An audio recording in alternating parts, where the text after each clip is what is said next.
आज आम्ही बनवतोय मुंबईची फेमस पावभाजी। दुपारचा ब्रेक संपवून कामावर आलो, टेबल सेट केलं आणि बाहेर लक्ष गेलं तर मस्त सनसेट होत होता। रोज मी तुम्हाला सनराईज दाखवतो, पण आज सनसेट बघा, जपानमध्ये लवकर दिवस मावळतो। तर आज आम्ही डिनरमध्ये देणार आहोत पावभाजी। मी सकाळच पावभाजीचे व्हेजिटेबल कट करून ठेवले होते आणि पावभाजीचे पाव असे रेडीमेडच येतात आणि मी आता पावभाजीसोबत कांदा लिंबू पण बारीक चॉप केलं आहे। सर्व सामान आता रेडी आहे। चीप आता पावभाजी बनवायला सुरुवात करतायत।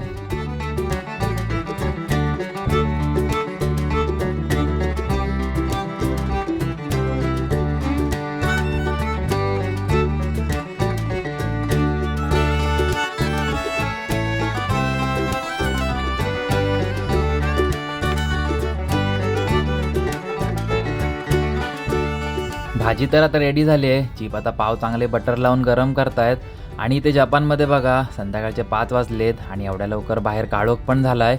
असो, पावभाजी आता मस्तपैकी रेडी झाली आहे। मी आता गरमागरम खाऊन घेतो, तुम्ही पण या खायला।